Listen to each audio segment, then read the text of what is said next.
कर्नाटक में मुजाहिद आजादी टीपू सुल्तान की जयंती की मुखालिफत बाज बीजेपी लीडर टीपू सुल्तान जयंती को लेकर खुलकर सामने आ गए हैं। बीजेपी के सीनियर लीडर शोभा करंदाजले और मरकजी वजीर अनंत कुमार हेगड़े ने टीपू सुल्तान जयंती तकारीब में मदु न करने की गुजारिश की है। अनंत कुमार ने यह भी धमकी दी है कि तकरीब में मदु करने पर वो टीपू सुल्तान के खिलाफ बयान देंगे, जबकि बाज बीजेपी लीडरों ने जयंती तकरीब के खिलाफ मुहिम चलाने का इंतबाह दिया है।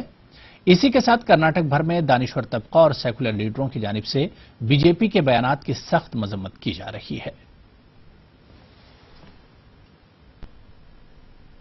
सुल्तान के जन्मदिन को विरोध कर रहे हैं सिर्फ फिरका परस्त ताकतों ने, आरएसएस और बीजेपी वाले ने इस टीपू सुल्तान जन्मदिन को लेकर राजनीति कर रहे हैं।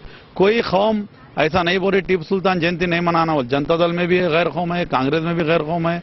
कोई कौम ऐसा नहीं बोल रही है नहीं मनाना। सिर्फ येडियुरप्पा जी की गवर्नमेंट आने वाली बोले रहे हो 2 दिन में रद्द कर दूं बोल रहे, उन्होंने रद्द करे या ना करे, फिर आने वाली गवर्नमेंट सिर्फ सिद्धरामैया की रहेंगी। हजरत टीपू सुल्तान का जन्मदिन 10 नवंबर को मनाया जा रहा, 260 पे 8वां साल है।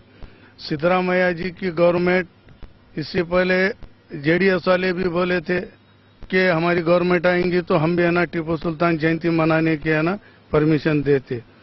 यही येडियुरप्पा जी ने तो बोला था केजीपी में रहने के बाद कि मेरी गवर्नमेंट आएगी तो मैं हजरत टीपू सुल्तान की जयंती मनाने का ये करूंगा।